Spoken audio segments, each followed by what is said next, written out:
Assalamualaikum warahmatullahi wabarakatuh.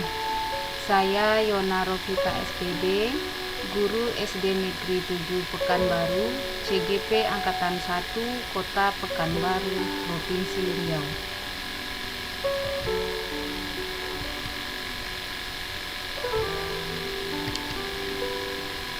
Fasilitator saya Nofrini SPD MTPD. Pendamping saya Erma Lisni MPD. Pada kesempatan ini saya akan menyampaikan koneksi antar materi rangkuman modul 3.1.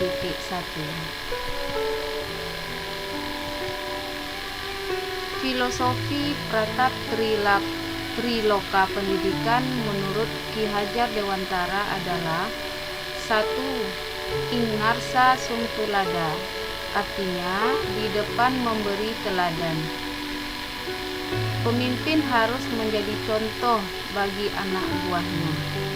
2. Ingmadia mangun karsa, artinya di tengah membangun kehendak atau niat.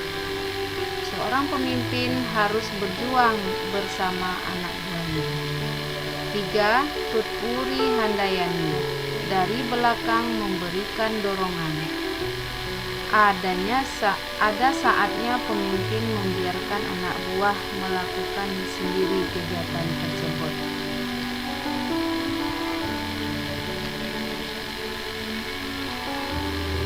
Ketiga prinsip tersebut perlu dilakukan sebagai seorang pemimpin pembelajaran yang tidak harus selalu di depan ataupun terdepan. Dimanapun dia berdiri memiliki peran dan fungsi yang berbeda, tergantung pada situasi dan kondisi yang dialami. Keberhasilan seorang pemimpin dalam mengemban salah satu tugas tersulit, yaitu mengambil suatu keputusan yang efektif. Keputusan-keputusan ini secara tidak langsung atau tidak langsung bisa menentukan arah dan tujuan institusi atau lembaga yang dipimpinnya, yang tentunya akan berdampak kepada mutu pendidikan. Guru menuntun tumbuh dan kembangnya murid sesuai dengan potensi, kodrat, minat, dan bakatnya. Inilah makna peran guru sebagai pembimbing atau pemimpin pembelajaran.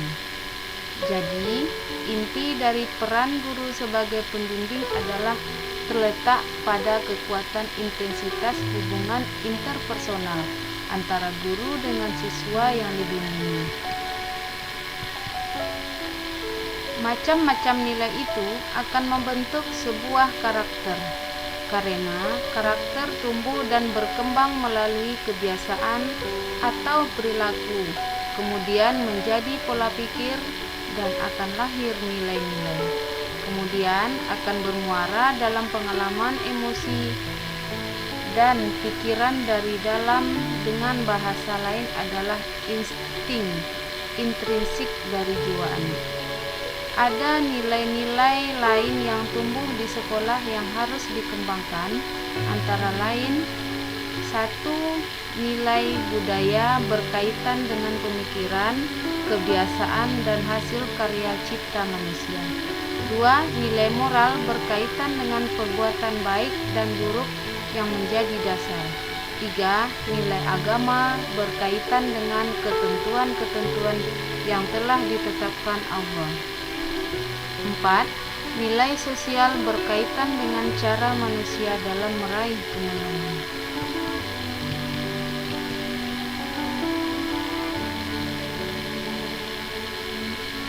Pada pembahasan studi kasus yang fokus pada masalah moral atau etika pada proses pembelajaran ini, diharapkan guru mendapatkan pengalaman dalam mengambil keputusan, apakah termasuk kasus bujukan moral atau dilema etika, berdasarkan 4 paradigma serta mendalami kecenderungan, nilai-nilai atau prinsip-prinsip yang melandasi cara berpikir dalam pengambilan suatu keputusan. dan perlunya menguji keputusan tersebut apakah sudah efektif atau tepat sasaran, sehingga bisa menciptakan guru yang berkualitas dan mandiri. Nilai-nilai atau prinsip-prinsip inilah yang mendasari pemikiran seseorang dalam mengambil suatu keputusan yang mengandung unsur dilema etika. 1. Melakukan demi kebaikan orang banyak. 2. Menjunjung tinggi prinsip-prinsip atau nilai-nilai dalam diri kita. 3. Melakukan apa yang Anda harapkan orang lain akan lakukan kepada diri kita.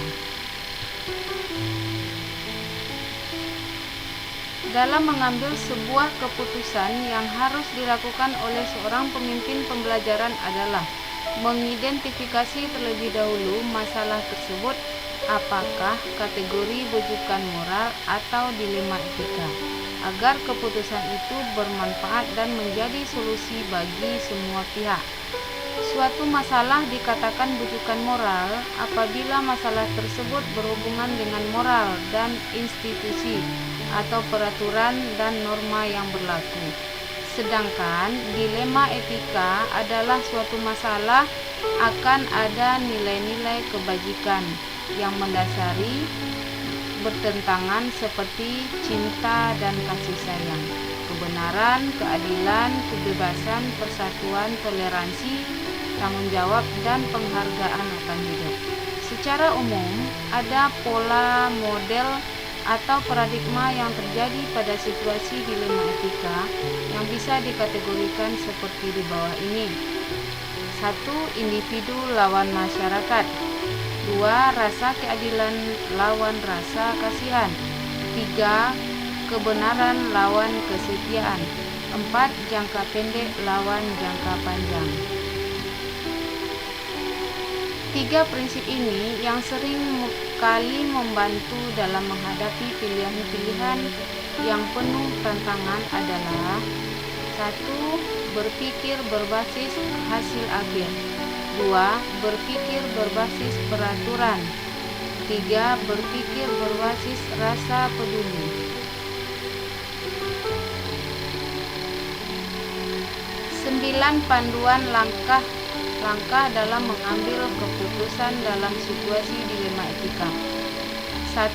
Mengenali bahwa ada nilai-nilai yang saling bertentangan dalam situasi ini. 2. Menentukan siapa yang terlibat dalam situasi ini. 3. Kumpulkan fakta-fakta atau bukti yang relevan dengan situasi ini. 4. Pengujian benar atau salah. Dalam pengujian benar atau salah ini terdapat uji legal, uji regulasi, uji intuisi, uji halaman depan koran, uji panutan atau idola.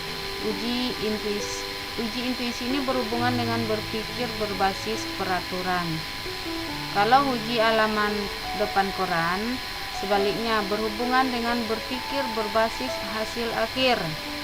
Kalau uji panutan, maksudnya berhubungan dengan prinsip berpikir berbasis rasa peduli, di mana ini berhubungan dengan golden rule yang meminta kita meletakkan diri kita pada posisi orang lain. Yang kelima, langkah dalam mengambil keputusan itu adalah pengujian paradigma benar lawan benar. Dari keempat paradigma berikut ini, paradigma mana yang terjadi di situasi ini? 1. Individu lawan masyarakat. 2. Rasa keadilan lawan rasa kasihan. 3. Kebenaran lawan kesetiaan. 4. Jangka pendek lawan jangka panjang. Apa pentingnya mengidentifikasi paradigma? Ini bukan hanya mengelompokkan permasalahan, namun membawa penajaman pada fokus kenyataan bahwa situasi ini betul-betul mempertentangkan antara dua nilai-nilai inti kebajikan yang sama-sama penting. 6. Langkah yang keenam adalah melakukan prinsip resolusi. Dari 3 prinsip penyelesaian dilema, mana yang akan dipakai? Mari kita pilih. Apakah berpikir berbasis hasil akhir atau berpikir berbasis peraturan, ataukah berpikir berbasis rasa peduli? Langkah yang ketujuh adalah investigasi opsi trilema. Mencari opsi yang ada di antara dua opsi. Apakah ada cara untuk berkompromi dalam situasi ini? Terkadang akan muncul sebuah penyelesaian yang kreatif dan tidak terpikirkan sebelumnya, yang bisa saja muncul di tengah-tengah kebingungan menyelesaikan masalah. Langkah ke-8, kita membuat suatu keputusan. Akhirnya kita akan sampai pada titik di mana kita harus membuat keputusan yang membutuhkan keberanian secara moral untuk melakukannya. Langkah yang terakhir adalah lihat lagi keputusan dan refleksikan.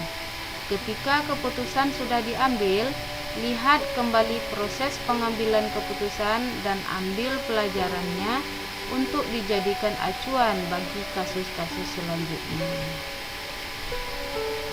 Sekian dari saya, Yona Rovita. Terima kasih. Mohon maaf. Assalamualaikum warahmatullahi wabarakatuh.